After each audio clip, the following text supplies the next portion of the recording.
नमस्कार प्यारे साथियों, स्वागत और अभिनंदन आप सभी का। और आप सभी का स्वागत है आपके अपने डिजिटल लर्निंग प्लेटफॉर्म पर। सभी को राधे राधे, सभी को जय श्री कृष्णा और सभी को जय श्री राम। आज अपन बात करेंगे साथियों राजस्थान आर्थिक समीक्षा की। ठीक है, जो आपके एग्जाम की दृष्टि से बहुत महत्वपूर्ण है। यहाँ से साथियों आपको दो चार प्रश्न जो हैं वो एग्जाम में आपको जरूर देखने को मिलेंगे। ठीक है, तो चलो भाई शुरुआत करते हैं अपन। पहले स्टेटमेंट से देखिएगा, दो ये जो अपन कुछ आंकड़े हैं इनको अपन जो है साथियों स्टेटमेंट के माध्यम से पढ़ेंगे, फिर बाद में अपन एमसीक्यू स्टार्ट कर देंगे। ठीक है, देखो आर्थिक समीक्षा के मुख्य सूचकों के बारे में सबसे पहले अपन डिस्कस करेंगे। एक या दो प्रश्न तो यहीं से बन जाते हैं।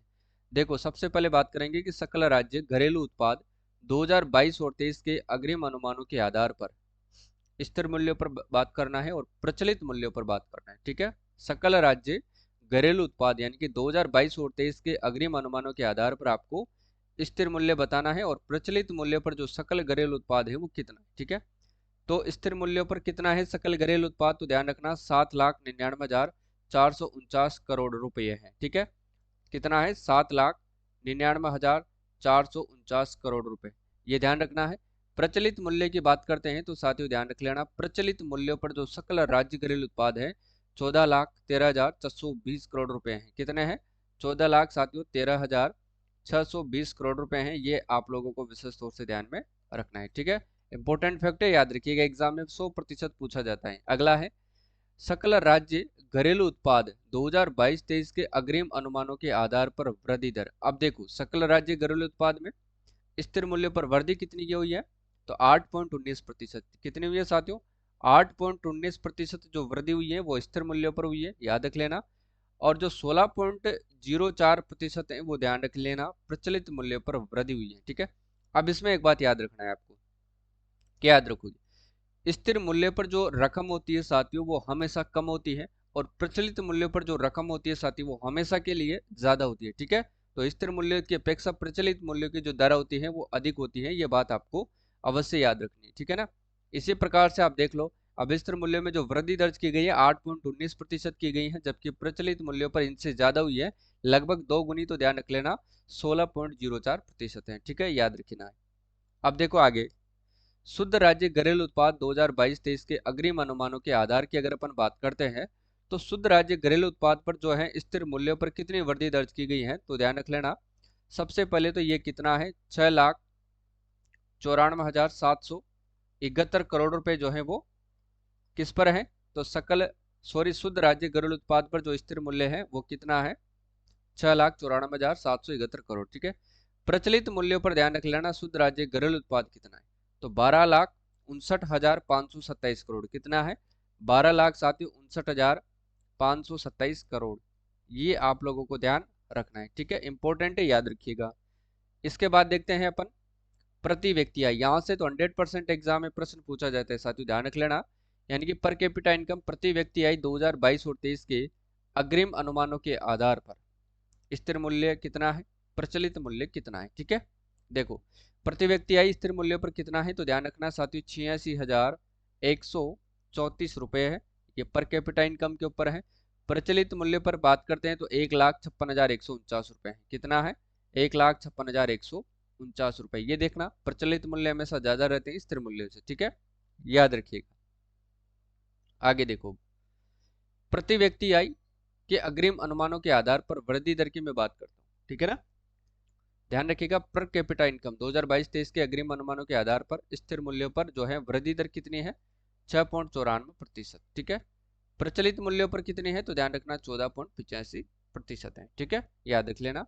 वृद्धि दर आपसे पूछा जाए तो 6.94% और प्रचलित मूल्य पर वृद्धि दर आपसे पूछा जाए तो 14.85% है, याद रखिएगा। ठीक है ना, चलो भाई आगे देखो, सकल राज्य मूल्यवर्धन। अब देखो इसमें अपन क्षेत्रवार योगदान की बात करते हैं तो सकल राज्य मूल्यवर्धन में जो है स्थिर बुनियादी मूल्यों पर साथियों क्षेत्रवार योगदान कृषि उद्योग और सेवाओं की अपन बात करेंगे। ठीक है ना, तो कृषि पर कितना है, 28.50%, याद कर लेना आप लोग 28.50%। ठीक है, और उद्योगों पर कितना है सकल राज्य मूल्यवर्धन स्थिर मूल्यों पर 27.76%। ठीक है, और सेवाओं पर कितना है, 43.74%।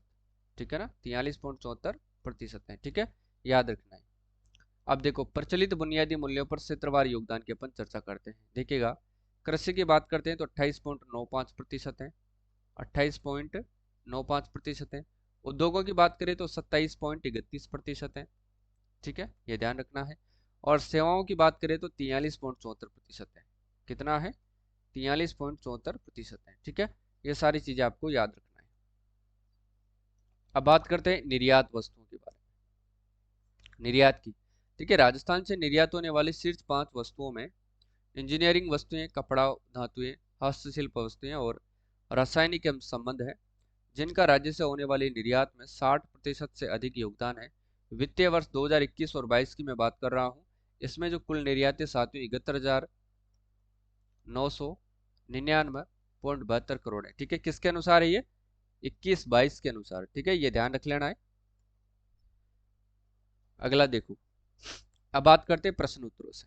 ठीक है, देखो, खादी कामगार आर्थिक प्रोत्साहन योजना के बारे में आपको विचार कर रहे हैं और फिर सही कूट को चयन करके उसका उत्तर देना है। ठीक है, लागू होती है दिनांक 13 जुलाई 2022 में, बिल्कुल सही है। इसका क्या उद्देश्य था? देखो, राज्य बजट घोषणा 2022 और 23 की अनुपालना में साथियों खादी कामगारों को पर्याप्त पारिश्रमिक देने एवं राज्य में खादी के उत्पादन को साथियों प्रोत्साहित करने के लिए इस योजना के अंतर्गत साथियों लगभग 20,000 खादी कामगारों को लाभान्वित किया जाएगा। ठीक है, तो इसमें ध्यान रखिएगा साथियों, तीनों ही स्टेटमेंट क्या है? बिल्कुल राइट है।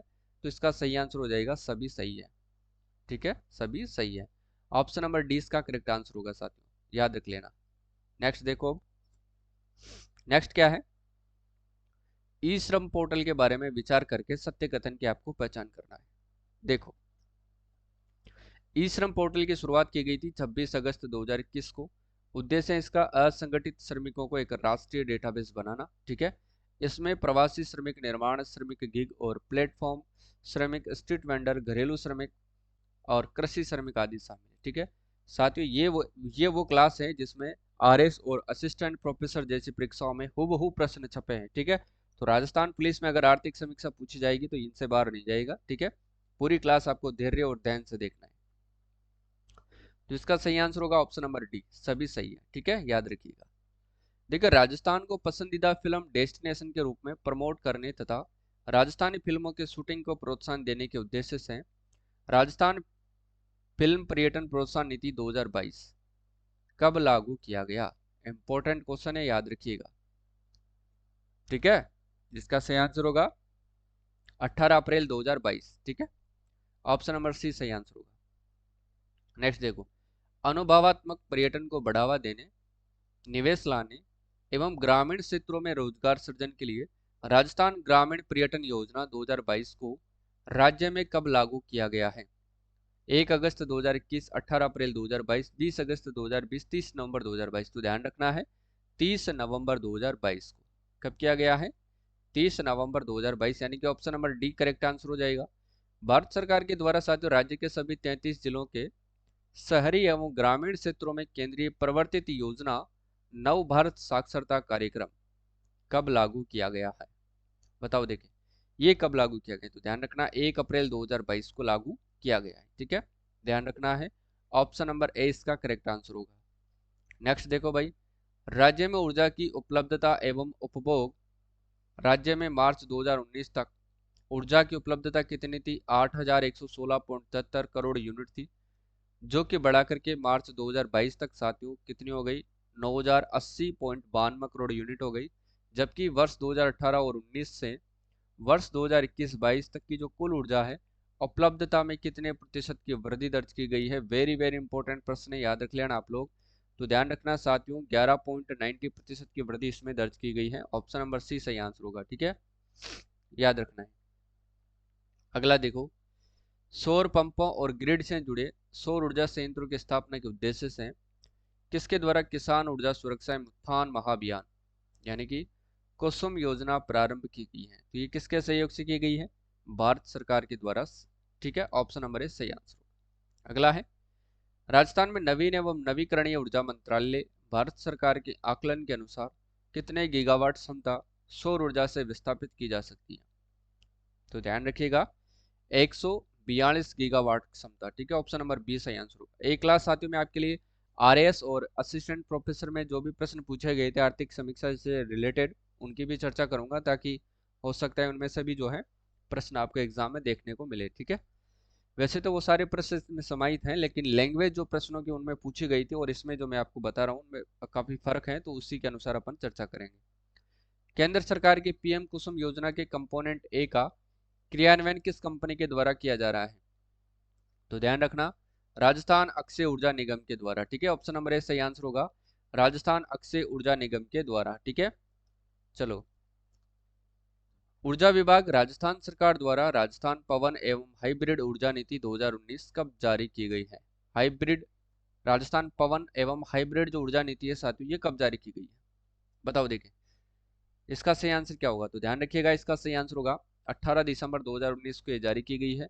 ऑप्शन नंबर डी सही आंसर होगा। ठीक है, देखो, दिसंबर 2022 तक राज्य में कुल कितने मेगावाट क्षमता के पवन ऊर्जा संयंत्र स्थापित किए जा चुके हैं? पवन ऊर्जा संयंत्र स्थापित किए, तो ध्यान रखना 4442.145 मेगावाट क्षमता के जो है पवन ऊर्जा संयंत्र स्थापित किए जा चुके हैं। ऑप्शन नंबर सी सही आंसर हो जाएगा। ठीक है, राजस्थान राज्य में साथियों जैविक द्रव्य ऊर्जा बायोमास ऊर्जा के महत्वपूर्ण स्रोत हैं। तो ध्यान रखना, राज्य में जो जैविक द्रव्य जो ऊर्जा यानी कि बायोमास ऊर्जा होती है उसका महत्वपूर्ण स्रोत क्या है? एक तो सरसों की तूड़ी है और एक विलायती बबूल है। ठीक है, जिसको अपन गांव में विलायती विलायती कहते हैं। ऑप्शन नंबर बी सही होगा, सरसों की तूड़ी और विलायती बबूल। ठीक है, याद रखिएगा। राजस्थान अक्षय ऊर्जा निगम द्वारा प्रत्येक वर्ष को साथियों ऊर्जा संरक्षण दिवस कब मनाया जाता है? ऊर्जा संरक्षण दिवस कब मनाया जाता है? बताओ देखिए, 5 जून, 22 अप्रैल, 16 सितंबर और 14 सितंबर।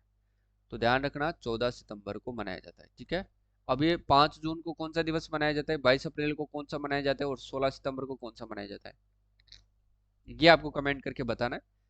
फिर देखते हैं कौन कौन जो है क्लास पूरी देखता है, पता लगेगा ऐसे ही। अगला देखो, राज्य में 31 मार्च 2022 तक प्रति 100 वर्ग किलोमीटर सड़कों का घनत्व कितना किलोमीटर है? बताओ देखिए, सड़कों का घनत्व है 81.47 किलोमीटर है। ऑप्शन नंबर सी सही आंसर होगा। ठीक है, अगला देखो, राज्य में इलेक्ट्रिक वाहनों के प्रयोग को प्रोत्साहित किए जाने हेतु राजस्थान इलेक्ट्रिकल व्हीकल नीति 2022 की अधिसूचना कब जारी की गई? बताओ, तो ध्यान रखना 31 अगस्त 2022 को। ठीक है ना, ऑप्शन नंबर सी सही आंसर होगा। नेक्स्ट है, राजस्थान आर्थिक समीक्षा 2022-23 के अनुसार उद्योग क्षेत्र में वर्ष 2022 और 23 के लिए स्थिर मूल्यों पर साथियों कितने प्रतिशत की वृद्धि देखी गई है? बताओ देखिए, कितने प्रतिशत की वृद्धि?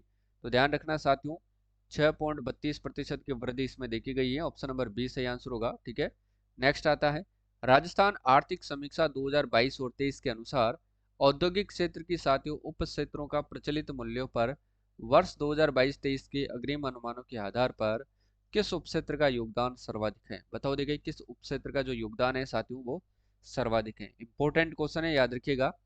तो ध्यान रखना है विनिर्माण का, किसका है? विनिर्माण का सर्वाधिक है। देखो, इसकी व्याख्या देखते हैं।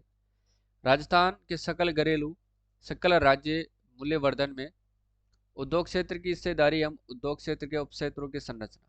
ठीक है, वित्तीय वर्ष 2022-23 में राज्य के सकल राज्य मूल्यवर्धन GSVA में उद्योग क्षेत्र का योगदान प्रचलित मूल्यों पर 27.71% जो है वो रहा है। ठीक है, 27.31% रहा है। उद्योग का विनिर्माण उपक्षेत्र का योगदान 41.26% रहा है। इसके पश्चात उपनिर्माण जो है, इसके पश्चात निर्माण उप क्षेत्र का योगदान जो है 32.76% है। विद्युत गैस जल आपूर्ति एवं अन्य उपयोगी सेवाएं उप क्षेत्र का जो योगदान है 13.38% है। और खनन एवं उत्खनन उप क्षेत्र का जो योगदान है वो 12.60% होना अनुमानित है। ठीक है, याद रखिएगा। राजस्थान सूक्ष्म लघु एवं मध्यम उद्यम नीति 2022 के बारे में विचार करें। देखो भाई, इसका सही आंसर क्या होगा फटाफट, और वेरी वेरी इंपॉर्टेंट है, याद रखना। जारी होती है ये 17 सितंबर 2022 को। उद्देश्य साथ ही इसका सभी श्रेणी के उद्योगों के विकास, निवेश, प्रोत्साहन और रोजगार के अवसर को बढ़ाने के लिए, साथ ही महिला, अनुसूचित जाति और अनुसूचित जनजाति निःशक्त जन उद्यमियों के लिए भी विशेष प्रावधान किए गए हैं। ठीक है, तो सभी कथन सही है, बिल्कुल सत्य है। नेक्स्ट देखो, मुख्यमंत्री लघु उद्योग प्रोत्साहन योजना MLUPY के बारे में चर्चा कर लेते हैं। ठीक है, प्रारंभ होती है 13 दिसंबर 2019 को। उद्देश्य है साथियों इसका राज्य में विनिर्माण, सेवा एवं व्यापार क्षेत्र में नए उद्यम स्थापित करने तथा वर्तमान उद्यमों के विस्तार, आधुनिकीकरण, विविधीकरण के लिए वित्तीय संस्थानों के माध्यम से 10 करोड़ तक का जो ऋण है वो उपलब्ध करवाए जाने हेतु। ठीक है, इस योजना अंतर्गत उद्यमियों को 25 लाख तक के ऋण पर 8%, 5 करोड़ के ऋण पर 6% तथा 10 करोड़ रुपए तक के ऋण पर 5% ब्याज पर जो है अनुदान उपलब्ध करवाया जा रहा है। ठीक है, याद रखिएगा।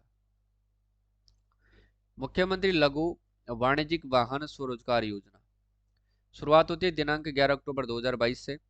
उद्देश्य 18 से 45 वर्ष आयु वर्ग के आवेदकों को स्वरोजगार के अवसर उपलब्ध करवाने के लिए, और इस योजना के तहत 15 लाख तक के वाणिज्यिक वाहन की खरीद पर आवेदकों को वाहन की ऑन रोड कीमत का 10% अथवा 60,000 जो भी कम हो का अनुदान राज्य सरकार के द्वारा समकक्ष अनुदान संबंधित वाहन निर्माता कंपनी के द्वारा दिया जाएगा। ठीक है, यह भी आपको याद रखना है।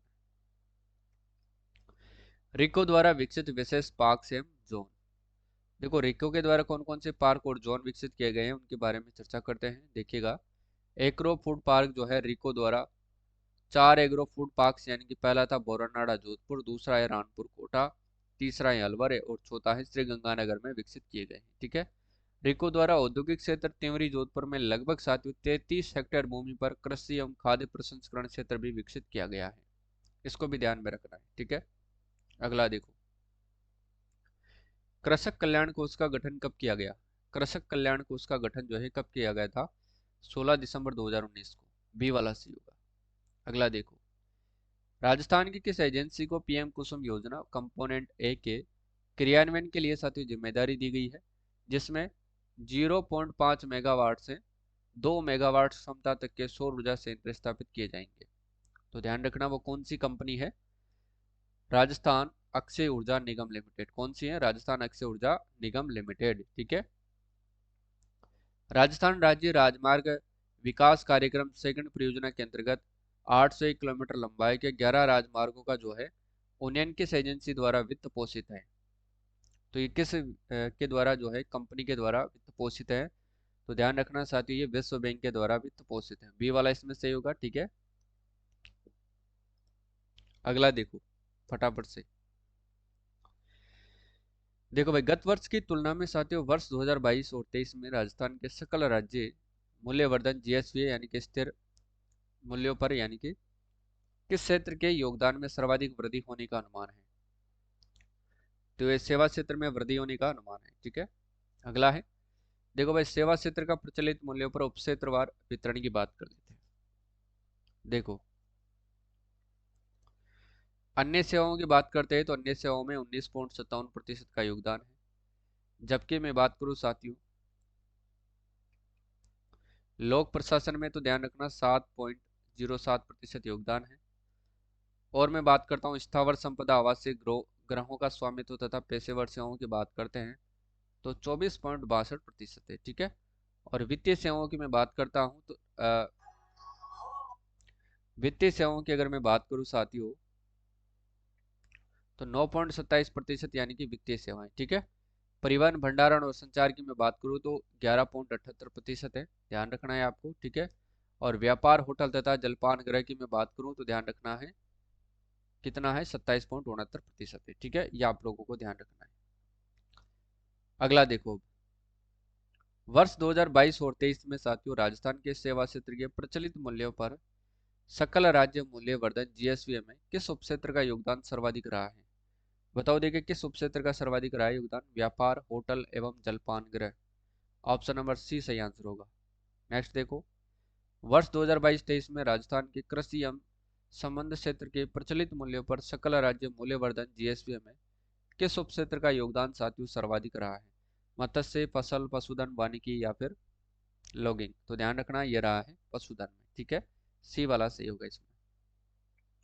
ये डायग्राम आपके सामने साथियों ध्यान रख लेना, सबसे ज्यादा पशुधन में है 46.41%, फसलों में है 46%। ठीक है, और वानिकी में है 7.20%, जबकि मत्स्य में 0.39%। ठीक है, अगला है, 17 सितंबर 2022 को जारी की गई राजस्थान सूक्ष्म लघु एवं मध्यम उद्यम नीति 2022 का प्रमुख उद्देश्य क्या रखा गया था। बताओ देखें, तो इसका उद्देश्य रखा गया था रोजगार के अवसर बढ़ाना, निवेश प्रोत्साहन को बढ़ावा देना, सभी श्रेणी के उद्योगों का विकास करना। ठीक है, तो डी वाला सही होगा। अगला देखो, 23 मई 2021 को शुरू की गई अंबेडकर डीबीटी वाउचर योजना के अंतर्गत SC ST OBC MBC तथा EWS वर्ग के विद्यार्थियों को अपने घर से दूर शहरी क्षेत्रों में रहने के लिए भोजन एवं आवासीय सुविधा हेतु प्रति माह कितने रुपए सहायता राशि दी जाती है? तो 2000 रुपये दी जाती है। ठीक है, याद रखिएगा। अगला क्वेश्चन है, राजस्थान में अटल भूजल योजना के लिए निम्न में से कौन सा कथन सही है? ये प्रश्न इंपॉर्टेंट है भाई, RS में पूछा गया है, असिस्टेंट प्रोफेसर में पूछा गया है। अटल भूजल योजना भारत सरकार के वित्तीय सहायता से राजस्थान सरकार द्वारा चलाई जा रही है, ये तो गलत होगा। ठीक है, इस योजना पर फोकस इस योजना का फोकस भूजल प्रबंधन में सुधार करना और इसके गिरते स्तर को रोकना है। बिल्कुल सही है, बी वाला सही होगा। वो बहु पूछा गया था RS में। ठीक है, वही प्रश्न है ये, RS के पेपर से लिए वही। राजस्थान में सेज के विकास के लिए कौन सी एक केंद्रीय प्रमुख एजेंसी सेज के लिए, बताओ देखिए, रिको। ठीक है, अगला है, दिल्ली मुंबई औद्योगिक कॉरिडोर DMIC के बारे में सत्य कथन है। इस प्रोजेक्ट की कुल लंबाई पूछे आपसे तो बता देना, 1504 किलोमीटर है। इसमें 6 भारतीय राज्यों और दिल्ली को शामिल किया गया है। इस प्रोजेक्ट का विकास जापान की सहायता से किया जा रहा है। यह जवाहरलाल नेहरू बंदरगाह यानी कि मुंबई को दादरी से यूपी से जोड़ता है। ठीक है, ये ध्यान रखना है आपको। जिसका सही आंसर होगा सभी सही है, डी वाला सही है। अगला है, HPCL Rajasthan refinery limited HRRL में हिंदुस्तान पेट्रोलियम कॉर्पोरेशन एवं राजस्थान सरकार की साझेदारी का अनुपात क्रम से कितना कितना प्रतिशत है? तो प्रतिशत है 74 और 26 का अनुपात। ठीक है, HPCL का तो कितना है, 74% है, जबकि राजस्थान सरकार का कितना है, 26% है। नेक्स्ट देखो भाई, राजस्थान हस्तशिल्प नीति 2022 के संबंध में सत्य कथन है। हस्तशिल्प नीति जो है मार्च 2026 तक लागू रहेगी। आगामी 5 वर्षों में 50,000 से अधिक रोजगार उपलब्ध करवाए जाएंगे। इस नीति का उद्देश्य विलुप्त होती परंपरागत हस्तशिल्प कलाओं को पुनर्जीवित करना है। 17 सितंबर 2022 को उद्योग मंत्री शकुंतला रावत, जो पूर्व है, ठीक है, राजस्थान सरकार की थी, गहलोत सरकार के टाइम थी, ठीक है, राजस्थान की प्रथम हस्तशिल्प नीति जारी की गई। तो सही होगा इसका उपरोक्त सभी, यानी कि ई वाला कथन क्या हो जाएगा, सत्य हो जाएगा। ठीक है, अगला देखो,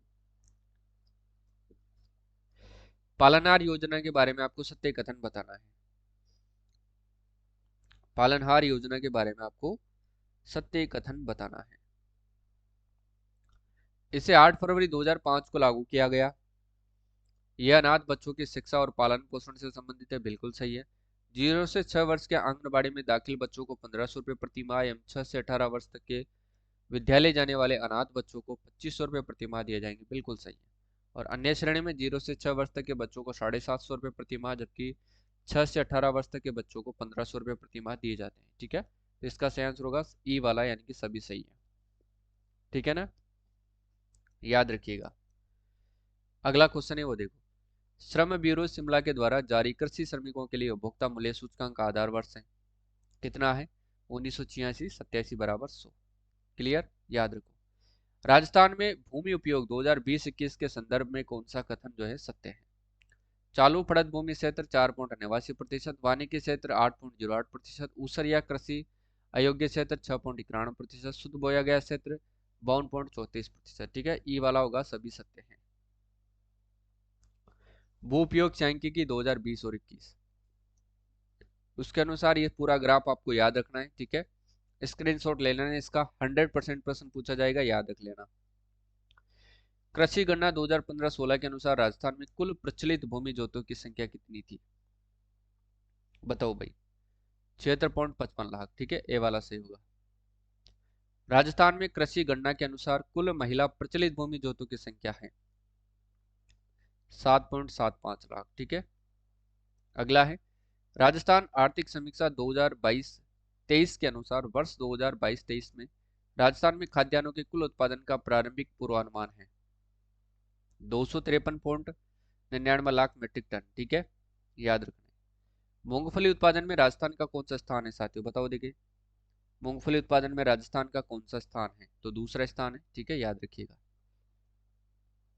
देखो, बाजरा, सरसों और पोषक अनाज में राजस्थान प्रथम स्थान है, ये ध्यान रख लेना। ठीक है, जबकि कुल तिलहन में भी प्रथम है, कुल दलहन में और मूंगफली उत्पादन में राजस्थान दूसरा स्थान है।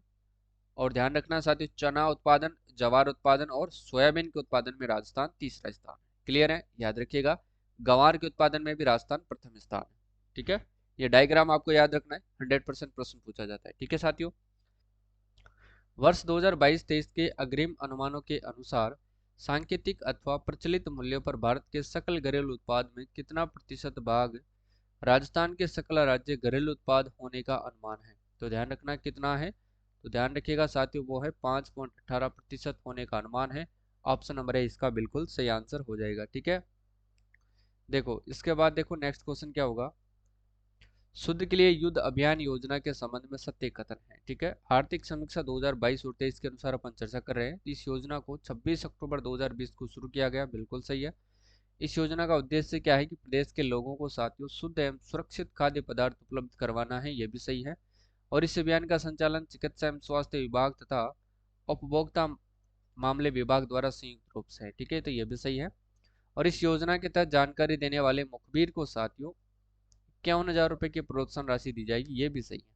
तो इसका सही आंसर होगा ऑप्शन नंबर ए, यानी कि सभी कथन क्या हो जाएंगे, सत्य हो जाएंगे। ठीक है, अगला है मुख्यमंत्री दिव्यांग स्कूटी योजना के संबंध में सत्य कथन है। इंपॉर्टेंट है, याद रखिएगा। इस योजना का जो नोडल विभाग है साथियों वो है सामाजिक न्याय एवं अधिकारिता विभाग। ठीक है, इस योजना के तहत साथियों वर्ष में 5,000 स्कूटी बांटी जाएगी। योजना का उद्देश्य था कि असहाय, गरीब एवं आर्थिक रूप से कमजोर परिवारों के से संबंध रखने वाले विकलांग नागरिकों को साथियों निःशुल्क जो है स्कूटी प्रदान करना इसका उद्देश्य था, जिसकी उम्र रखी गई थी 15 से 45 वर्ष। ठीक है, तो याद रखिएगा ऑप्शन नंबर डी इसका सही आंसर होगा। उपरोक्त सभी कथन क्या होंगे, सत्य हो जाएंगे। नेक्स्ट है राजस्थान आर्थिक समीक्षा 2022 और 23 के अनुसार स्थिर मूल्य 2011-12 पर प्रति व्यक्ति आय कितनी है? तो ध्यान रखिएगा प्रति व्यक्ति आय की बात करते हैं। पर कैपिटा इनकम स्थिर मूल्यों पर हमेशा कम रहती है, 86,134 रुपए है, ये आपको अपन पढ़ चुके हैं, ध्यान रखना। जबकि प्रचलित मूल्यों पर कितना है, तो ध्यान रखना 1,56,149 यह है प्रचलित मूल्यों पर साथ। ठीक है, याद रखना है, ये महत्वपूर्ण है, याद रखना है। तो इसका सही आंसर होगा ऑप्शन नंबर ए। देखो राजस्थान आर्थिक समीक्षा इसके अनुसार प्रति व्यक्ति आय जो है स्थिर मूल्यों पर 86,134 रुपए है।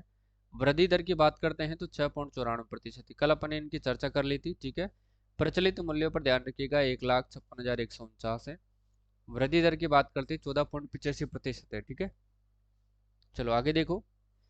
कृषक उपहार योजना के तहत कृषि उपज अधिकतम मूल्य प्रदान करने के लिए साथियों ई नाम पोर्टल की शुरुआत कब से की गई थी? तो ई नाम पोर्टल की बात करें, इसकी शुरुआत की गई थी 1 जनवरी 2022 से। ठीक है, और ध्यान रखना साथियों इस बार जो है भजनलाल सरकार ने 125 रुपए जो है गेहूं की एमएसपी पर बोनस जो है देने वाली है 125 रुपए का। ठीक है, प्रधानमंत्री सूक्ष्म खाद्य प्रसंस्करण आयोग उन्नयन योजना PMFM ई लागू करने के लिए राजस्थान की किस एजेंसी को नोडल एजेंसी के रूप में नामित किया है? तो वो कौन सी एजेंसी होगी? राजस्थान कृषि विपणन बोर्ड एजेंसी को इन्होंने नामित किया है, याद रखिएगा। नेक्स्ट है परवन वृहद परियोजना के संबंध में सत्य कथन है। देखो इस परियोजना का निर्माण साथियों झालावाड़ के निकट परवन नदी पर किया जा रहा है। ठीक है, इस परियोजना के अंतर्गत झालावाड़, बारां एवं कोटा जिले के 637 गांवों की भूमि में सिंचाई सुविधा उपलब्ध कराई गई है, जबकि 1821 गांवों में पेयजल भी उपलब्ध करवाया जा रहा है। तो ये स्टेटमेंट सही है, इस पर आपको ध्यान रखना है साथियों। ठीक है, और इसको भी आपको ध्यान रखना है। तापीय विद्युत परियोजना हेतु साथियों 79 मिलियन घन मीटर जल से कुल साथियों 2970 मेगावाट विद्युत का उत्पादन किया जा सकेगा, यानी कि ऑप्शन नंबर डी क्या हो जाएगा, सही हो जाएगा। स्प्रिंकलर सिंचाई प्रणाली पर आधारित नर्मदा नहर परियोजना प्रदेश के किन जिलों में सिंचाई सुविधा उपलब्ध करवा रही है? बताओ देखिए। ये तो आप सभी को पता होगा, जालोर एवं बाड़मेर। ठीक है, नर्मदा नहर परियोजना जो नर्मदा नदी से निकाली गई है। ठीक है, राजस्थान जल क्षेत्र आजीविका सुधार परियोजना वित्त पोषित है। राजस्थान जल क्षेत्र आजीविका सुधार परियोजना वित्त पोषित है। जापान इंटरनेशनल कारपोरेशन एजेंसी यानी कि जाइका के द्वारा ये वित्त पोषित है। ऑप्शन नंबर डी सही आंसर होगा। ठीक है, राजस्थान के मरु क्षेत्र हेतु जल पुनर्गठन परियोजना के तहत इंदिरा गांधी नहर परियोजना के प्रथम चरण के पुनर्वास और पुनर्गठन के लिए किस बैंक द्वारा इस परियोजना को वित्त पोषित किया गया है? तो किस बैंक के द्वारा किया गया है? तो ध्यान रखना है साथियों, न्यू डेवलपमेंट बैंक के द्वारा किया गया। ऑप्शन नंबर बी सही आंसर होगा। मुख्यमंत्री दुग्ध उत्पादक संबल योजना के तहत दुग्ध उत्पादकों को प्रति लीटर से कितनी अनुदान राशि स्वीकृत की गई है? तो 5 रुपए स्वीकृत की गई है। ऑप्शन नंबर ए सही आंसर होगा। ठीक है। मिशन निर्यातक बनों के संबंध में कौन सा कथन सत्य है? बताओ देखे। तो ध्यान रखिएगा, 29 जुलाई 2021 को शुरू किया गया, 5 दिसंबर 2022 को दूसरा चरण शुरू किया गया। इसके तहत उत्पादकों को सीधे ही निर्यात प्रक्रिया से जोड़ा जाएगा और इस मिशन के तहत 22,731 निर्यातक बनाने का लक्ष्य रखा गया है। ठीक है। तो ऑप्शन नंबर ए सही आंसर होगा। सभी कथन क्या हो जाएंगे साथियों? सत्य हो जाएंगे। ठीक है। नेक्स्ट क्वेश्चन है, राजस्थान एमएसएमई नीति 2022 को कब जारी किया गया है? एमएसएमई नीति कब जारी की गई थी, ये आपको बताना है। तो ध्यान रखना है, 17 सितंबर 2022 को एमएसएमई नीति जारी की गई थी। नेक्स्ट देखो, मुख्यमंत्री लघु उद्योग प्रोत्साहन योजना MLUPY के संबंध में सही कथन कौन सा है? तो ध्यान रखना, 13 दिसंबर 2019 को इसको शुरू किया गया था। इसका उद्देश्य क्या रखा गया था शुरू करने का? एमएसएमई को ऋण सुविधा उपलब्ध करवाना, यानी कि 10 करोड़ रुपए तक का जो है एमएसएमई उद्योगों को ऋण उपलब्ध करवाना इसका पर्पज था। अब देखिएगा ऋण जो है वो किस किस प्रकार से दिया जाता है। देखिएगा, 25 लाख तक के ऋण पर 8% जो है अनुदान देगी ब्याज का, 5 करोड़ रुपए तक का ऋण पर 6% तथा 10 करोड़ रुपए के ऋण पर 5% जो है ब्याज की सब्सिडी जो है वो दी जाएगी। किसके द्वारा? राजस्थान सरकार के द्वारा। ठीक है, याद रखिएगा। तो इसका सही आंसर क्या होगा? 1, 2 और 3। ठीक है ना, याद रखिएगा आप। नेक्स्ट क्वेश्चन देखो, औद्योगिक उत्पादन सूचकांक के संबंध में सत्य कथन है। प्रतिमाह जारी किया जाता है, ये आपको ध्यान रखना है। आधार वर्ष इसका 2011-12 है। केंद्रीय सांख्यिकी संगठन CSO के द्वारा ये जारी किया जाता है और विनिर्माण खनन और विद्युत को आधार मान करके ये जारी किया जाता है। विनिर्माण खनन विद्युत को आधार मान करके ये जारी किया जाता है, यानी कि चारों ही स्टेटमेंट क्या हो जाएंगे? बिल्कुल सत्य हो जाएंगे। ठीक है। उद्योग क्षेत्र का सकल राज्य मूल्यवर्धन GSVA 2022-23 में स्थिर कीमतों पर आधार वर्ष 2011-12 पर योगदान कितना है? बताओ देखे, इसका सही आंसर क्या होगा? तो ध्यान रखिएगा, 2.4 लाख करोड़। ठीक है, ऑप्शन नंबर बी सही आंसर होगा। नेक्स्ट देखो भाई, उद्योग क्षेत्र का सकल राज्य मूल्यवर्धन GSVA में योगदान 2022-23 स्थिर कीमतों पर 2011-12 2.4 लाख करोड़, वृद्धि 6.32% है। प्रचलित कीमतों पर कितना है? 3.58 लाख करोड़ है, वृद्धि है 15.02% है, योगदान है 27.31% है। ठीक है, याद रखिएगा। राजस्थान में देश का कितना प्रतिशत पशुधन उपलब्ध है? तो 10.60% है। ठीक है, बी वाला सही होगा। देखो, पशु गणना 2019 के अनुसार राज्य में कुल पशुधन की अपन चर्चा करें तो वो 568.01 लाख पशुधन एवं 146.23 लाख जो है कुक्कुट हैं। देश के कुल पशुधन का 10.60% राजस्थान में उपलब्ध है, ध्यान रखिएगा। ठीक है। और अगर अपन चर्चा करें तो राजस्थान में जो है देश का साथियों 7.24% गोवंश है, 10.64% भेड़ें हैं और 12.47% भैंस है, जबकि 14% बकरियां हैं और 84.43% क्या है? ऊंट उपलब्ध है। ठीक है, याद रखिएगा। नेक्स्ट देखो, राज्य में उपभोक्ता मूल्य सूचकांक के लिए औद्योगिक श्रमिकों हेतु किस केंद्र से आंकड़े लिए जाते हैं? बताओ देखिए, तो जयपुर से, अलवर से और भीलवाड़ा से। ठीक है, डी वाला से होगा इसमें। ठीक है ना। अगला देखो, नेक्स्ट क्वेश्चन देखिएगा, राजस्थान ग्रामीण आजीविका विकास परिषद RGAVP के बारे में सत्य कथन कौन सा होगा? स्थापना होती है साथियों इसके अक्टूबर 2010 में की गई थी। इसके अध्यक्ष स्वयं मुख्यमंत्री होते हैं और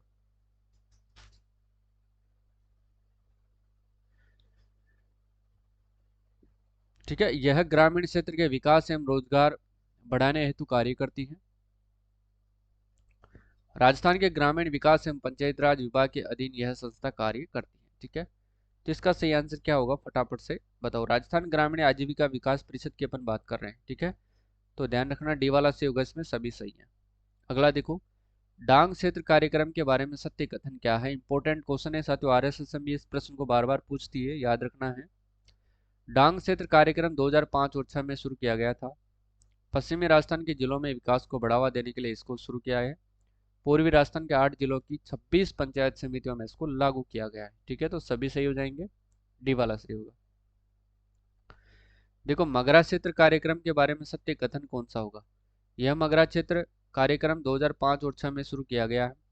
राज्य के 5 जिलों अजमेर, भीलवाड़ा, चित्तौड़गढ़, राजसमंद, पाली के 16 खंडों में यह संचालित है।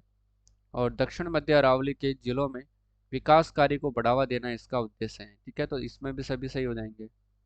इसके बाद देखो अगला प्रश्न, कृषि जनगणना 2015-16 के अनुसार राजस्थान में भूमि जोतों का औसत आकार कितना है, बताओ। देखिए, तो ध्यान रखना है साथियों, ऑप्शन नंबर बी सही होगा, 2.73 हेक्टेयर, ठीक है।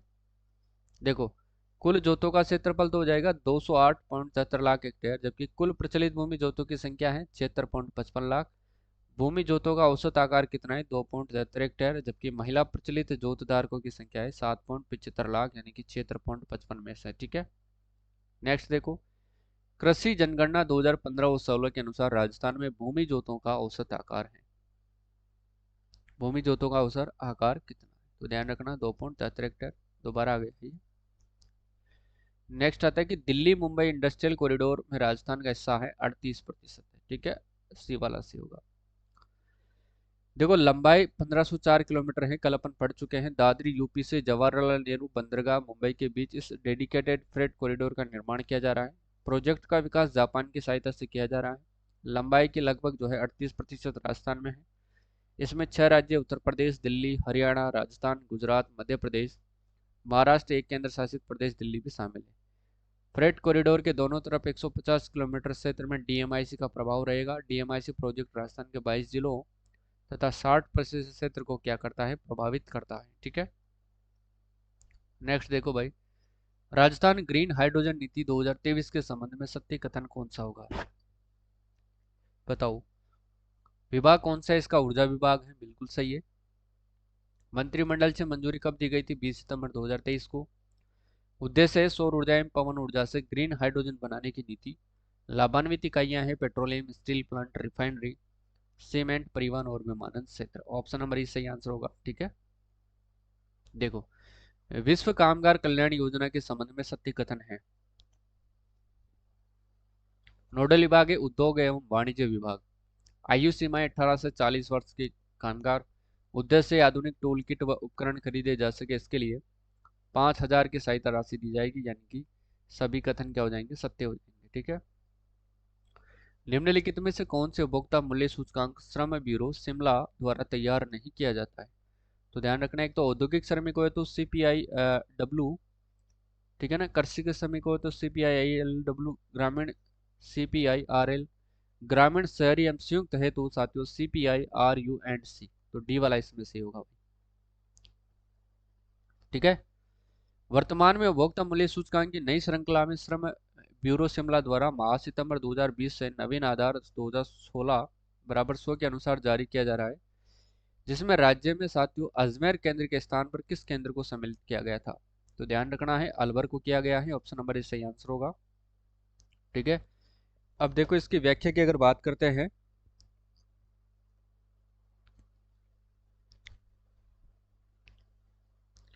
व्याख्या की बात करें तो ध्यान रखना साथियों, वर्ष 2022 के माह नवंबर तक उपभोक्ता मूल्य के सामान्य सूचकांक में गत वर्ष 2021 की तुलना में अलवर केंद्र पर 4.38% है, भीलवाड़ा केंद्र पर 6.92% है, जयपुर केंद्र पर 6.4% है, जबकि अखिल भारत पर 5.66% की वृद्धि दर्ज की गई है, ठीक है ना। आगे देखो, महिला प्रशिक्षण योजना के अंतर्गत ग्राम पंचायत स्तर पर महिला कृषकों हेतु एक दिवसीय प्रशिक्षण का आयोजन किया जाता है, जिसमें 30 महिला कृषकों को प्रति प्रशिक्षण हेतु कितनी सहायता राशि देने का प्रावधान है, बताओ भाई, कितनी सहायता राशि देने का प्रावधान है, तो ध्यान रखना 3,000 रुपए देने का प्रावधान है। बजट घोषणा वर्ष 2022-23 के अनुसार राजस्थान कृषि श्रमिक संबल मिशन के अंतर्गत प्रदेश में कृषि कार्यों में लगे हुए 2 लाख भूमिहीन श्रमिकों को हस्तचलित कृषि यंत्र खरीदने के लिए प्रति परिवार कितना अनुदान दिया जाना प्रस्तावित है। बताओ भाई, तो 5,000 रुपये दिया जाना प्रस्तावित है। ठीक है, अगला देखो। राष्ट्रीय खाद्य सुरक्षा मिशन NFMSM केंद्रीय सरकार द्वारा केंद्र प्रवर्तित योजना के रूप में 2007-8 से राज्य में गेहूं एवं दलहन पर राष्ट्रीय खाद्य सुरक्षा मिशन प्रारंभ किया है, जिसमें केंद्रीयांश एवं राज्यांश का वित्त पोषण अनुपात कितना है। तो ध्यान रखना 60:40 है। ऑप्शन नंबर बी सही होगा।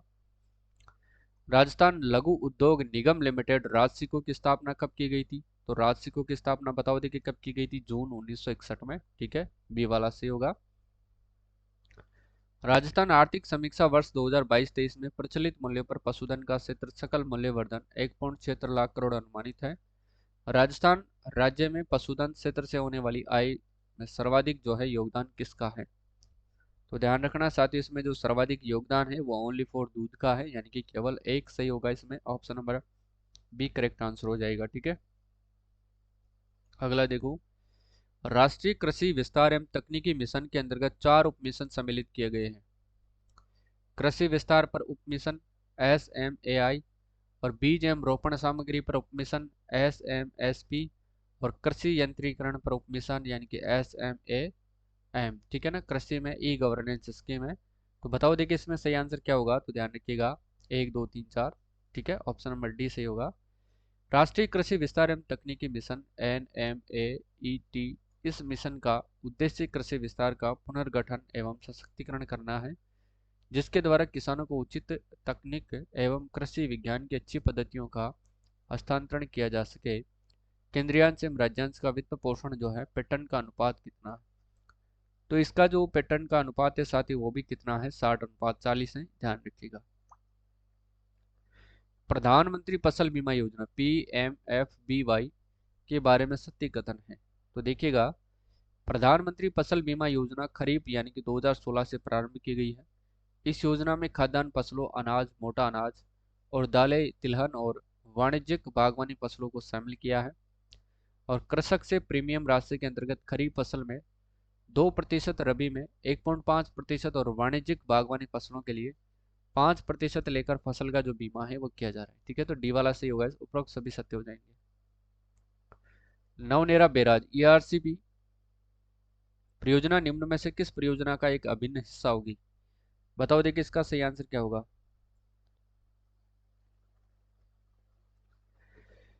नवनेरा बैराज ERCB परियोजना निम्न में से किस परियोजना का एक अभिन्न हिस्सा होगी। बताओ देखिए इसका आंसर आपको खुद को कमेंट बॉक्स में देना है। ठीक है, फटाफट से बताओ भाई।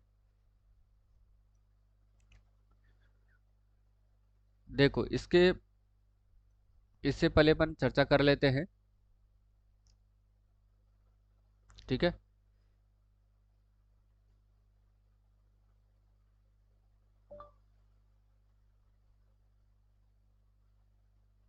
देखो भाई, नवनेरा बैराज ERCB परियोजना निम्न में से किस परियोजना का एक अभिन्न हिस्सा होगी। काली तीर लिफ्ट परियोजना, ये तो धौलपुर की है। ठीक है, परवन वृद्ध सिंचाई परियोजना, ध्यान रखना ये झालावाड़ के अंदर बनी हुई है। पूर्वी राजस्थान नहर परियोजना, ये PKC ERCP इसका नाम रखा गया है, ERCP। ठीक है ना, PKC ERCP परियोजना।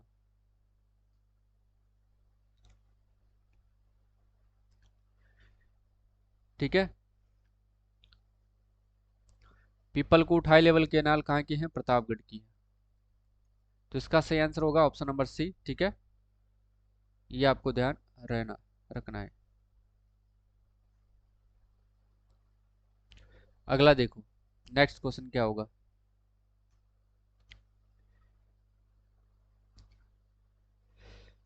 राजस्थान आर्थिक समीक्षा के अनुसार राज्य में वर्ष 2010-11 से नवंबर 2022 तक कितने सौर ऊर्जा पंप संयंत्र स्थापित करवाए जा चुके हैं। बताओ देखिए कितने सौर ऊर्जा पंप जो है वो करवाए जा चुके हैं स्थापित। बताओ भाई। 92,845। ठीक है। अगला देखो, पर्यावरणीय शिक्षा जागरूकता कार्यक्रम। कल मैंने आपसे पूछा था विश्व पृथ्वी दिवस 22 अप्रैल, विश्व पर्यावरण संरक्षण दिवस 5 जून, विश्व ओजोन परत संरक्षण दिवस 16 सितंबर। ठीक है। अगला देखो, ये सहकारिता के बारे में है। सहकारी साख संरचना वर्तमान में केंद्रीय सहकारी बैंक कितने हैं? 29 है। दुग्ध संघ कितने हैं? 24। उपभोक्ता थोक भंडार कितने? 38। प्राथमिक भूमि विकास बैंक है 36। प्राथमिक जो कृषि साख सहकारी समितियां हैं 7,523। फल एवं सब्जी विपणन समितियां हैं 275। अर्बन कोऑपरेटिव बैंक राज्य में वर्तमान में 37 अर्बन कोऑपरेटिव बैंक कार्यरत हैं, जिनमें 3 बैंक रेलवे कर्मचारी सैलरी अर्नर सरकारी बैंक है। राज्य में 22 संघों सहित कुल 738,950 सहकारी समितियां प्रदेश में पंजीकृत हैं। ठीक है। राजस्थान के मरु क्षेत्र हेतु जल पुनर्गठन परियोजना RWSRPD के बारे में सत्य कथन क्या है? देखो, वित्त पोषित है न्यू डेवलपमेंट बैंक के द्वारा इंदिरा गांधी नहर परियोजना के प्रथम चरण की पुनर्वास और पुनर्गठन के लिए इसका लाभ श्रीगंगानगर, हनुमानगढ़, चूरू, नागौर, बीकानेर, झुंझुनू, सीकर, जोधपुर, जैसलमेर और बाड़मेर जिलों को मिलेगा। ठीक है। ये आपको ध्यान रखना है। इस परियोजना की कुल लागत साथियों 3,291.63 रुपए एवं समय अवधि 7 वर्ष है। ठीक है। बी वाला इस ऑप्शन नंबर ई सही होगा इसमें। नेक्स्ट देखो, राजस्थान सरकार द्वारा राज्य के नागरिकों के लिए साथियों जन सूचना पोर्टल की शुरुआत कब से हुई थी? जन सूचना पोर्टल की शुरुआत होती है 13 सितंबर 2019। ऑप्शन नंबर डी सही होगा। ठीक है। अगला है कि निरोगी राजस्थान अभियान कब से शुरू हुआ है? निरोगी राजस्थान अभियान जो है वो कब से शुरू हुआ है? तो 18 दिसंबर 2019 से शुरू हुआ है। डी वाला सही होगा। अगला है, दिसंबर 2022 तक बायोमास ऊर्जा कितनी है? दिसंबर 2022 तक बायोमास ऊर्जा जो है वो कितनी है? तो 120.45 मेगावाट। ठीक है। ऑप्शन नंबर ए सही आंसर होगा। दिसंबर 2022 तक राज्य में पवन ऊर्जा संयंत्र की स्थापित क्षमता कितने मेगावाट है? तो ध्यान रखना है कितने मेगावाट है? 4,442 मेगावाट। ठीक है। बी वाला सही होगा। अगला देखो, राज्य में कुल ग्रामीण सड़कों की लंबाई 31 मार्च 2022 तक है। तो सड़कों की लंबाई है 1,86,762.10 किलोमीटर है। ठीक है। 1,86,762.10 किलोमीटर। अगला है, राजस्थान में राष्ट्रीय राजमार्ग की जो लंबाई है कितने किलोमीटर है? 31 मार्च 2022 तक आपसे पूछ रहा है। बताओ भाई इसका सही आंसर क्या होगा? तो ध्यान रखना है 10,418.09 किलोमीटर है। संगरिया सांचौर और संथालपुर ग्रीनफील्ड एक्सप्रेसवे का राजस्थान में हिस्सा है। कितना हिस्सा है राजस्थान में? 637 किलोमीटर है, याद रखिएगा। निःशुल्क एवं अनिवार्य शिक्षा का अधिकार अधिनियम 2009 के बारे में विचार करें। 1 अप्रैल 2010 से लागू किया गया। इस अधिनियम के अंतर्गत निजी विद्यालय में कमजोर वर्ग और वंचित वर्ग के बालकों और बालिकाओं के लिए 25% सीटें आरक्षित है। बताओ देखिए सही आंसर क्या होगा? तो ध्यान रखना 1 व 2 दोनों सही है। ठीक है। नेक्स्ट है, प्रधानमंत्री मातृ वंदना योजना के बारे में सही कूट की पहचान करें। इस योजना का प्रमुख उद्देश्य गर्भवती एवं धात्री महिलाओं तथा उनके अन्य शिशुओं 0 से 6 माह के स्वास्थ्य एवं पोषण स्थिति में सुधार करने के लिए गर्भावस्था, सुरक्षित प्रसव, स्तनपान की अवधि के दौरान उपयुक्त पद्धतियों, देख रेख एवं सेवाओं के उपयोग को बढ़ावा देना है।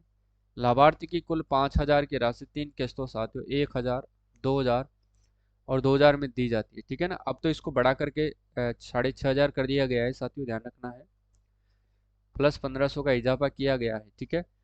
तो ध्यान रखना है, ये मैं आपको सिर्फ और सिर्फ आर्थिक समीक्षा 2022-23 के अनुसार पढ़ा रहा हूँ। ठीक है। कमेंट मत करने लग जाना। लाभार्थी को राशि का भुगतान केवल बैंक डाकघर के माध्यम से उनके खाते में सीधे दिए जाने का प्रस्ताव है। तो इसका सही आंसर होगा ऑप्शन नंबर डी। अगला देखो, किशोरी बालिका योजना के बारे में सत्य कथन क्या है? शुरुआत होती है इसकी 1 अप्रैल 2022 से। महिला एवं बाल विकास मंत्रालय भारत सरकार के निर्देशानुसार किशोरी बालिकाओं के लिए पूर्व में संचालित योजना के स्थान पर संचालित 5 आकांक्षी जिला 12 करौली, जैसलमेर, धौलपुर व सिरोही में। उद्देश्य क्या है इसका? 14 से 18 वर्ष की किशोरी बालिकाओं को आत्म विकास के लिए सहयोगात्मक वातावरण तैयार करते हुए किशोरी बालिकाओं को शिक्षित, सशक्त, आत्मनिर्भर, जागरूक नागरिक बनाने के लिए। ठीक है। तो इसका जो सही आंसर क्या होगा? ऑप्शन नंबर डी सही होगा। ठीक है। 1 2 3। नेक्स्ट देखो, मेवात क्षेत्र विकास कार्यक्रम।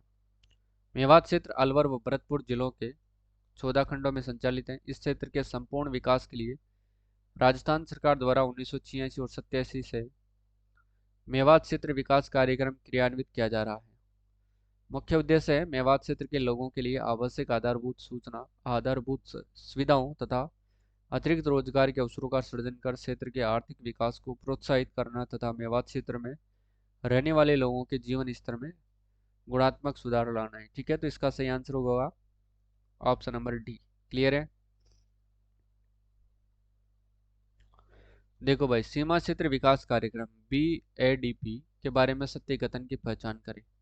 ये कार्यक्रम 4 सीमावर्ती जिलों जैसे कि बाड़मेर, बीकानेर, श्रीगंगानगर तथा जैसलमेर के 16 खंडों में क्रियान्वित किया जा रहा है। ठीक है, साथ ही पंचवर्षीय योजना के दौरान एक केंद्रीय प्रवर्तित कार्यक्रम के रूप में लागू किया गया।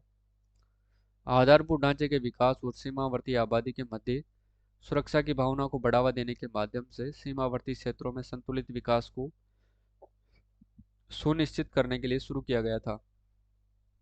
तो ये भी डी वाला सी होगा इसमें भी। ठीक है, देखो, डांग क्षेत्र विकास कार्यक्रम, इसको अपन शायद पढ़ चुके हैं। ठीक है, मगरा क्षेत्र को भी अपन पढ़ चुके हैं। मगरा क्षेत्र विकास कार्यक्रम के बारे में निम्नलिखित कथनों के सत्य कथन आपकी पहचान आपको करना है। ठीक है,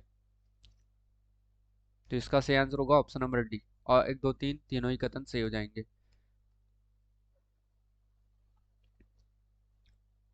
ठीक है, 4 इसमें, तीनों कथन चारों सही है। पहला प्रश्न है आपके सामने, प्रधानमंत्री कृषि सिंचाई योजना PMKSY योजना का नोडल विभाग जो है कौन सा है? बताओ नोडल विभाग कौन सा है। तो ध्यान रखना है, इसका जो नोडल विभाग है साथियों, बताना है आपको वन विभाग, कृषि विभाग, जलदाय विभाग या फिर उद्यानिकी विभाग। तो ठीक है, डी वाला इसमें सही होगा साथियों, उद्यानिकी विभाग जो है इसका नोडल विभाग है। ठीक है, याद रखिएगा। चलो, अगला क्वेश्चन है वो देखो भाई, देखिएगा, राजस्थान आर्थिक समीक्षा के अनुसार राज्य में वर्ष 2010-11 से नवंबर 2022 तक साथियों कितने सौर ऊर्जा पंप संयंत्र स्थापित करवाए जा चुके हैं? तो कब से कब तक, ध्यान रखना, राज्य में वर्ष 2010-11 से लेकर के नवंबर 2022 तक कितने सौर ऊर्जा पंप संयंत्र स्थापित करवाए जा चुके हैं? तो ध्यान रखना कितने करवाए जा चुके हैं साथियों, 52,845 जो है सौर ऊर्जा पंप संयंत्र स्थापित करवाए जा चुके हैं। अपन आर्थिक समीक्षा पढ़ रहे हैं, उनके अनुसार ही चर्चा करेंगे। ठीक है, देखो, राजस्थान के मरु क्षेत्र हेतु साथियों जल पुनर्गठन परियोजना RWSRPD के बारे में आपको सत्य कथन बताना है। तो देखिएगा, इसके बारे में देखिएगा, वित्त पोषित किससे है? ध्यान रखना, राजस्थान के मरु क्षेत्र हेतु जो जल पुनर्गठन परियोजना है ये किसके द्वारा वित्त पोषित है? तो न्यू डेवलपमेंट बैंक के द्वारा वित्त पोषित है, ये याद रखना है। इंदिरा गांधी नहर परियोजना के प्रथम चरण के पुनर्वास और पुनर्गठन के लिए, ठीक है, इसका जो लाभ है श्रीगंगानगर, हनुमानगढ़, चूरू, नागौर, बीकानेर, झुंझुनू, सीकर, जोधपुर, जैसलमेर और बाड़मेर जिलों को मिलेगा, ये ध्यान रखिएगा। और इस परियोजना के साथ ही लागत, यानी कि इस परियोजना का निर्माण करने में जो कुल लागत आएगी वो कितनी आएगी? 3,291.63 करोड़ और समय अवधि होगी साथियों 7 वर्ष। ठीक है, ऑप्शन नंबर इसका करेक्ट आंसर हो जाएगा। और इसमें ध्यान रखिएगा साथियों, सभी कथन क्या होंगे? बिल्कुल सत्य हो जाएंगे। ठीक है, याद रखिएगा। नेक्स्ट देखो भाई, राजस्थान इंडस्ट्रियल डेवलपमेंट कारपोरेशन यानी कि RIDCO की स्थापना कब की गई है? तो ध्यान रखना साथियों, इसकी जो स्थापना है वो कब की गई है, फटाफट से बताओ भाई। 15 मार्च 2022, 1 अप्रैल 2020, 1 अगस्त 2021 या 20 अगस्त 2020? तो ध्यान रखना 15 मार्च 2022 को जो है इसकी स्थापना की गई है। ठीक है, नेक्स्ट क्वेश्चन है, राजस्थान का एकमात्र उत्पादक खनिज कौन सा है? एकमात्र उत्पादक जो है वो खनिज कौन सा है? बताओ देखिए, सेलेनाइट, वलेस्टोनाइट, सीसा एवं जस्ता है। बताओ देखें, तो इसका सही आंसर होगा ऑप्शन नंबर डी, उपरोक्त सभी। ठीक है, नेक्स्ट देखो, राजस्थान में प्रमुख उत्पादक खनिज कौन कौन से हैं? राजस्थान में प्रमुख उत्पादक खनिज कौन कौन से हैं? तो ध्यान रखना, बालक्ले, फास्फोराइट, ऑकर यानी इसको अपन गेरू कहते हैं, और स्टेटाइट, फेल्सपार एवं फायर क्ले। तो ध्यान रखिएगा, इसका सही आंसर होगा सभी कथन सत्य हैं, option number D correct answer हो जाएगा।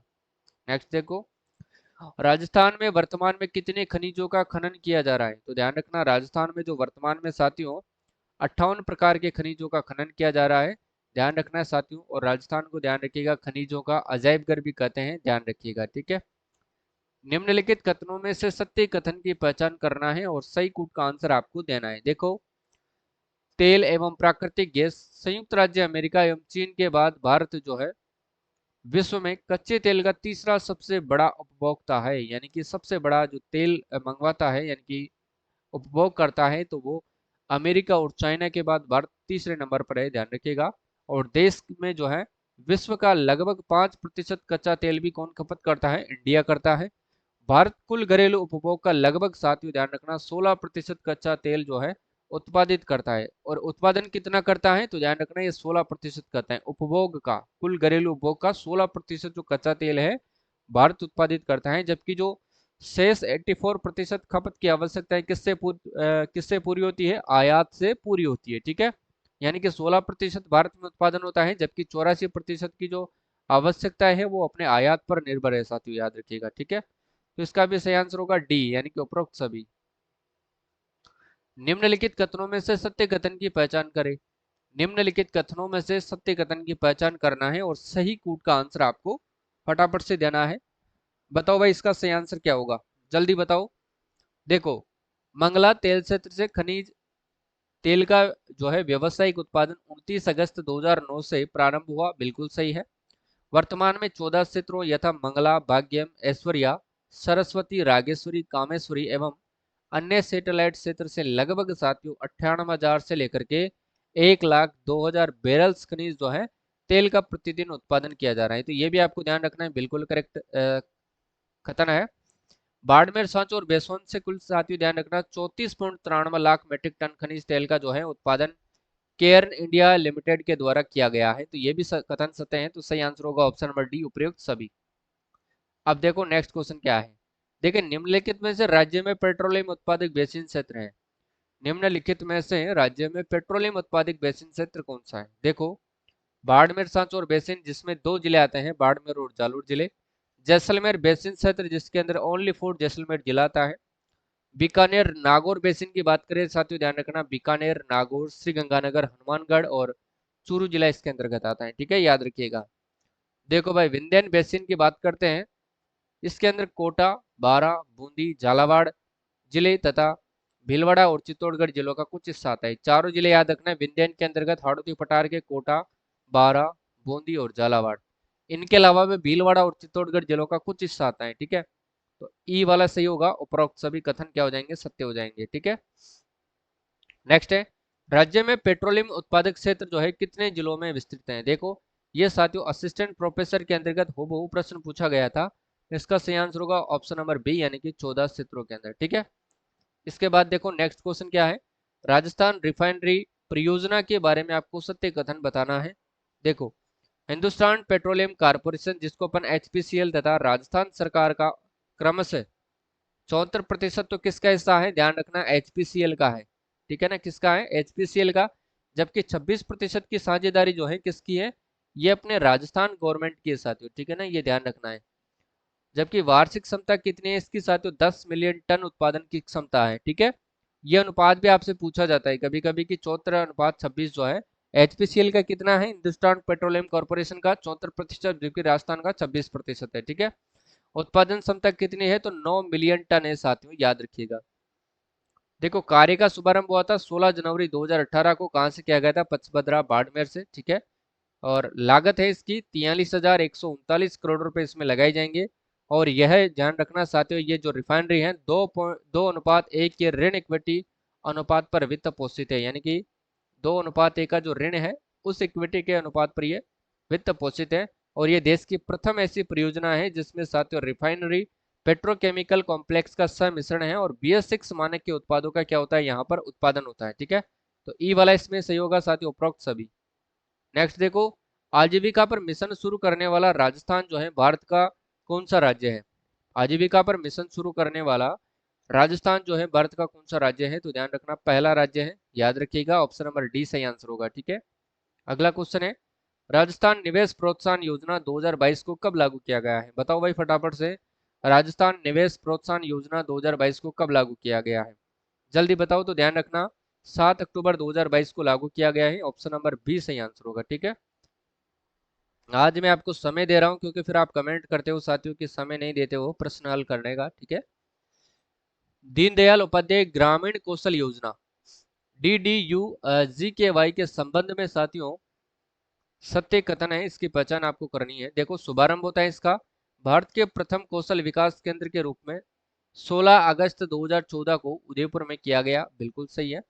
उद्देश्य क्या रखा गया था इसका, ग्रामीण गरीब युवाओं को कौशल प्रशिक्षण प्रदान करना एवं न्यूनतम मजदूरी अथवा उससे अधिक नियमित जो है मासिक मजदूरी के साथ साथ जो रोजगार उपलब्ध कराना है, यह भी बिल्कुल सही है। दीनदयाल उपाध्याय ग्रामीण कौशल योजना ग्रामीण विकास मंत्रालय भारत सरकार का जो है कौशल प्रशिक्षण एवं नियोजन कार्यक्रम है, ये भी सही है। ठीक है, तो डी वाला इसमें सही होगा साथियों, उपरोक्त सभी क्या हो जाएंगे, सत्य हो जाएंगे। ठीक है, याद रखिएगा। नेक्स्ट है, राज्य में तीव्र स्थायी एवं संतुलित औद्योगिक विकास को बढ़ावा देने हेतु राजस्थान निवेश प्रोत्साहन योजना 2022 का मुख्य उद्देश्य क्या है, बताओ। देखिए इसका सही आंसर क्या होगा, देखिएगा संतुलित और समावेशी क्षेत्रीय विकास एवं पर्यावरण संरक्षण प्रयासों को प्रोत्साहित करना, बिल्कुल सही है। वर्ष 2027 तक 10 लाख व्यक्तियों के लिए रोजगार के अवसरों का सृजन करना, यह भी सही है। विनिर्माण और सेवा क्षेत्रों का साथियों 15% की वार्षिक वृद्धि दर से विकास करना, यह भी सही है। और हरित हाइड्रोजन, वैकल्पिक ऊर्जा, चिकित्सा उपकरण आदि जैसे नवीन क्षेत्रों को अतिरिक्त प्रोत्साहन करना, यह भी सही है। ठीक है, ई वाला इसमें से हो जाएगा, उपरोक्त सभी कथन क्या हो जाएंगे साथियों, सत्य है। ठीक है, मुख्यमंत्री चिरंजीवी स्वास्थ्य बीमा योजना के संबंध में साथियों सत्य कथन क्या हो जाएंगे, ये आपको बताना है। ठीक है, देखो इस योजना का उद्देश्य गरीब एवं वंचित परिवारों को योजना से संबंधित सरकारी व निजी चिकित्सालयों में जो है निःशुल्क उपचार उपलब्ध करवाना है। योजना की शुरुआत साथियों 1 मई 2021 को की गई है। योजना के तहत 25 लाख तक निःशुल्क बीमा दिया जा रहा है और इस योजना में अस्पताल में भर्ती होने के लिए 5 दिन पहले के जो है चिकित्सकीय परामर्श, जांच, दवा और डिस्चार्ज के बाद 15 दिन का संबंधित पैकेज से जुड़ा चिकित्सा वे भी साथियों निःशुल्क उपचार में जो है शामिल होगा। ये वैसे तो अब इसका नाम बदल करके साथियों ध्यान रखना आयुष्मान स्वास्थ्य बीमा योजना रख दिया गया है। ठीक है, तो वैसे पुराना पूछा जा सकता है इसलिए आपको याद रखना है। ठीक है, आर्थिक समीक्षा के अनुसार पढ़ रहे हैं इसलिए पढ़ाना जरूरी है साथियों। हो सकता है कि इसका नाम परिवर्तन करने से पहले इस योजना का क्या नाम था आपसे पूछा जा सकता है, इसकी शुरुआत कब की गई थी ये भी आपसे पूछा जा सकता है। ठीक है, मुख्यमंत्री चिरंजीवी दुर्घटना बीमा योजना के संबंध में सत्य कथन क्या है। इस योजना की शुरुआत होती है 1 मई 2022 को। योजना के तहत सभी बीमित परिवारों को 10 लाख तक का जो बीमा है उपलब्ध किया जा रहा है, ध्यान रखना है। इस योजना के तहत बीमित परिवार के सदस्य की दुर्घटना में मृत्यु हो जाने पर 10 लाख रुपए दिए जाएंगे। ठीक है, दुर्घटना में साथियों दोनों हाथ या दोनों पैर या फिर दोनों आंखें अथवा एक हाथ एक पैर या फिर हाथ एक आंख या एक पैर एक हाथ के पूर्ण क्षति होने पर 3 लाख रुपए दिए जाएंगे। ठीक है ना, उपरोक्त सभी क्या हो जाएंगे, कथन सत्य हो जाएंगे। नेक्स्ट देखो, मुख्यमंत्री राजश्री योजना के संबंध में सत्य कथन है और यह प्रश्न पूछा जा सकता है, ध्यान रखना है आपको। मुख्यमंत्री राजश्री योजना के तहत ध्यान रखना है, इसको जो है 1 जून 2016 या फिर उसके बाद जन्म लेने वाली बालिकाएं वित्तीय सहायता प्राप्त करने की क्या होगी, पात्र होगी। ठीक है, इस योजना के अंतर्गत साथियों पात्र बालिका के अभिभावक और संरक्षकों 6 किस्तों में कुल राशि 50,000 प्रदान की जाती है।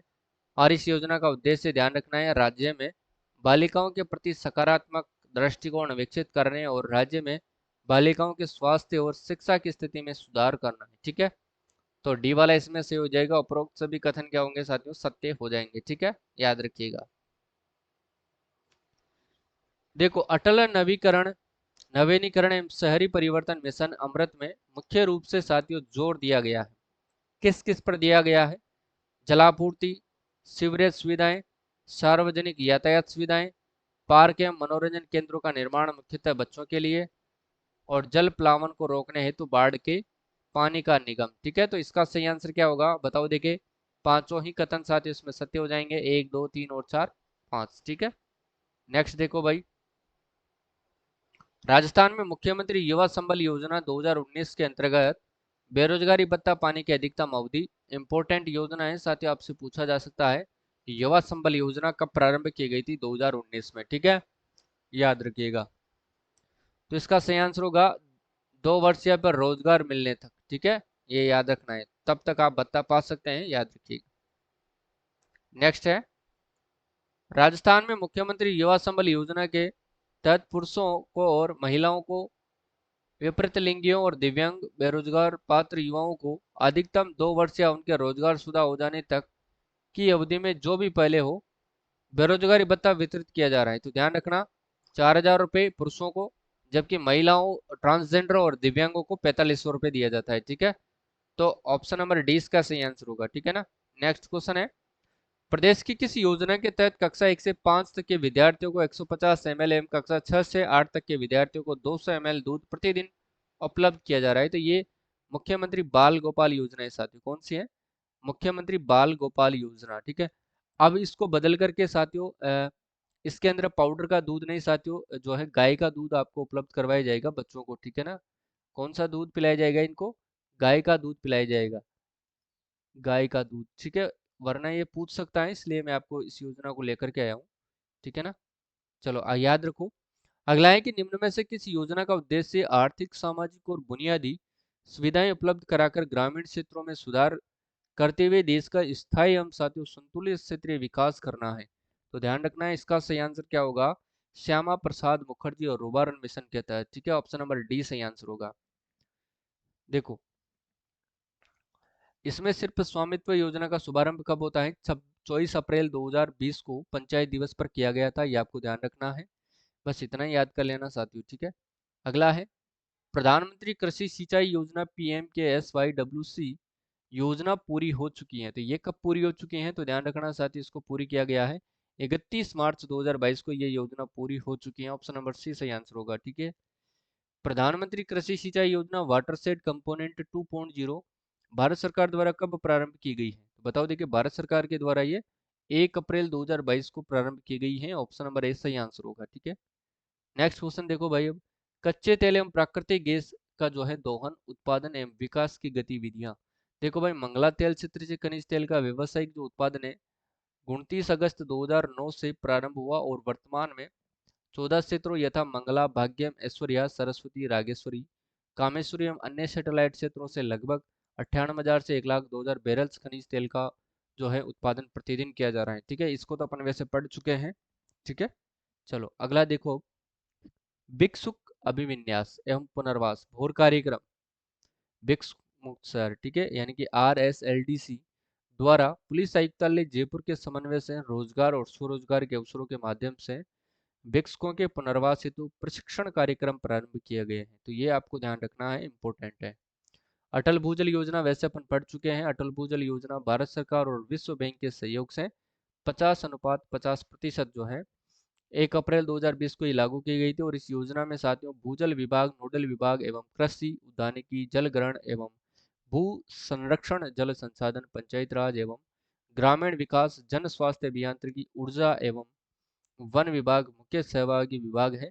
इस योजना में 5 वर्षों के अंदर 2021 से 24-25 तक के लिए राजस्थान राज्य 5 वर्षों के लिए कुल बजट 1189.65 करोड़ रुपए की स्वीकृति है। परियोजना हेतु राज्य के 17 जिलों की 38 पंचायत समितियों के 1139 ग्राम पंचायतों को चिन्हित किया गया है। ठीक है, जन औषधि केंद्र इसकी कोई जरूरत नहीं है। स्वरोजगार गारंटी योजना ये भी कोई हाँ, ये इसको पढ़ना है आपको। सामाजिक सुरक्षा पेंशन योजना के संबंध में सत्य कथन है। देखो भाई, ये याद रखना है आपको।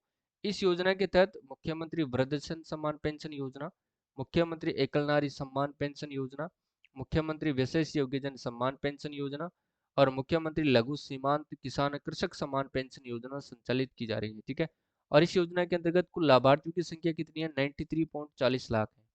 इस योजना के अंतर्गत राजस्थान सरकार ने बजट 2023-24 में 75 वर्ष तक की उम्र के सभी पेंशनर्स की पेंशन में बढ़ोतरी करके कम से कम 1,000 कर दी है तथा इस योजना में मिलने वाली पेंशन राशि प्रतिवर्ष 15% की वृद्धि स्वतः कर दी जाएगी। यानी कि उपरोक्त सभी कथन क्या हो जाएंगे साथ ही इसमें सत्य हो जाएंगे। ठीक है, मुख्यमंत्री ग्रामीण रोजगार गारंटी योजना के संबंध में सत्य कथन है। इस योजना के तहत महात्मा गांधी नरेगा योजना में 100 दिन का जो काम पूरा करने वाले सभी लाभार्थियों को राज्य सरकार की ओर से 25 दिन का जो है अतिरिक्त रोजगार उपलब्ध करवाया जाएगा। इस योजना के तहत शहरिया, कथोड़ी एवं विशेष योग्यजन को साथियों 100 दिन का अतिरिक्त रोजगार उपलब्ध करवाया जाएगा। उपरोक्त सभी कथन क्या हो जाएंगे? सत्य हो जाएंगे। ऑप्शन नंबर डी सही है। ठीक है, अगला है मुख्यमंत्री निःशुल्क बिजली योजना के तहत राज्य बजट 2023-24 के अनुसार घरेलू उपभोक्ताओं को कितने यूनिट प्रति माह बिजली मुफ्त दी जाएगी। बताओ देखिए कितने यूनिट जो है प्रति माह बिजली मुफ्त दी जाएगी, सभी को पता होना चाहिए 100 यूनिट बिजली। ठीक है। अगला क्वेश्चन है मुख्यमंत्री गैस सिलेंडर योजना के तहत प्रधानमंत्री उज्ज्वला योजना में रजिस्टर्ड एवं बीपीएल योजना के उपभोक्ताओं को प्रति माह कितने रुपए में सिलेंडर उपलब्ध करवाया जाएगा। तो ध्यान रखना साथियों कितने रुपए में, 500 रुपए में। ठीक है, ये तो है योजना की घोषणा की गई थी साथियों कांग्रेस सरकार के द्वारा, जबकि भाजपा सरकार के अंतर्गत रसोई गैस सिलेंडर योजना को लागू करके प्रदेश की जनता को, ध्यान रखना, गरीब परिवारों को 450 रुपये में सिलेंडर उपलब्ध करवाया जा रहा है। किस योजना के तहत, एक तो है साथ रसोई गैस सिलेंडर सब्सिडी योजना के तहत उज्ज्वला व बीपीएल परिवारों को। ठीक है, यह ध्यान रखना है। मुख्यमंत्री चिरंजीवी दुर्घटना बीमा योजना के तहत दी जाने वाली 5 लाख सहायता राशि को बढ़ाकर कितनी कर दी गई है बजट 2023 और 24 के अनुसार। तो 10 लाख रुपए कर दी गई है। प्रश्न आपसे पूछा जा सकता है, याद रखिएगा। ठीक है। नेक्स्ट क्वेश्चन है कि मुख्यमंत्री अशोक गहलोत ने विशेष योग्यजन से विवाह करने पर दी जाने वाली आर्थिक सहायता को 50,000 से बढ़ाकर कितना कर दिया गया है। बताओ देखिए 50,000 से बढ़ाकर के इसको कर दिया गया है कितना, 5 लाख रुपए। पूछा जा सकता है, याद रखिएगा। नेक्स्ट देखो विश्व कामगार कल्याण योजना के संबंध में सत्य कथन है, बताना है आपको। फटाफट से बताओ भाई क्या सत्य कथन होगा। देखो इस योजना के तहत 1 लाख लोगों को स्वरोजगार मिल सकेगा और इस योजना के तहत आवश्यक उपकरण, ध्यान रखना है, किट, सिलाई मशीन आदि खरीदने के लिए 5,000 रुपए की सहायता मिलेगी। और इस योजना में राजस्थान शिल्प एवं माटी कला बोर्ड, राजस्थान राज्य केश कला बोर्ड, राजस्थान राज्य विमुक्त घुमंतु एवं अर्ध घुमंतु कल्याण बोर्ड, उद्योग एवं वाणिज्य विभाग के माध्यम से संचालित हस्तशिल्प योजना और राजीविका NULM महिलाएं तथा श्रम विभाग कामगार द्वारा चिन्हित दस्तकार शामिल होंगे। तो ध्यान रखना है उपरोक्त सभी कथन क्या हो जाएंगे, सत्य हो जाएंगे। ठीक है। देखिए भाई घर घर औषधि योजना के संबंध में सत्य कथन है। घर घर औषधि योजना, इसके संबंध में सत्य कथन आपको बताना है। देखो योजना वन विभाग द्वारा संचालित है। योजना का प्रारंभ 1 अगस्त 2021 को किया गया। इस योजना के तहत प्रत्येक प्रजाति के 2-2 पौधे यानी प्रत्येक परिवार को 8 पौधे वितरित किए जाते हैं। और योजना के अंतर्गत गिलोय, तुलसी, अश्वगंधा, कालमेघ पौधे वितरित किए जाते हैं। ठीक है ना। और इन पौधों का वितरण GGAY ऐप के माध्यम से किया जा रहा है, यानी कि उपरोक्त सभी कथन क्या होंगे, सत्य हो जाएंगे। ठीक है। राजस्थान जनाधार योजना के संबंध में सत्य कथन आपको बताना है। राजस्थान जनाधार योजना के संबंध में सत्य कथन आपको बताना है। देखिए इस योजना का नोडल विभाग आयोजना विभाग है। इस योजना की शुरुआत 18 दिसंबर 2019 को की गई। योजना का उद्देश्य एक नंबर, एक कार्ड और एक पहचान है साथियों। ठीक है। और इस योजना में परिवार को 10 अंकीय परिवार पहचान संख्या एवं सदस्यों को 11 अंकीय व्यक्तिगत पहचान संख्या प्रदान की जाती है। ठीक है ना। ऑप्शन नंबर ई सही आंसर होगा। सभी कथन क्या होंगे, सत्य हो जाएगा। ठीक है। ये सभी को आपको याद रखना है। इसके बाद देखो इंदिरा गांधी शहरी रोजगार गारंटी योजना के संबंध में सत्य कथन है। योजना की शुरुआत होती है 9 सितंबर 2022 को और योजना के तहत शहरी क्षेत्रों में निवास करने वाले परिवारों को उनके मांगे जाने पर साथियों प्रति वर्ष 125 दिवस का रोजगार उपलब्ध करवाया जाएगा। इस योजना में ध्यान रखना 18 से 60 वर्ष उम्र के सदस्य क्या होंगे, पात्र होंगे। और योजना पर लगभग 800 करोड़ रुपए क्या किए जाएंगे, खर्च किए जाएंगे। यानी कि उपरोक्त सभी कथन क्या होंगे साथियों, सत्य हो जाएंगे। ठीक है, याद रखिएगा। और साथियों आज की क्लास को यहीं पर समाप्त करते हैं। ठीक है। और 3 क्लास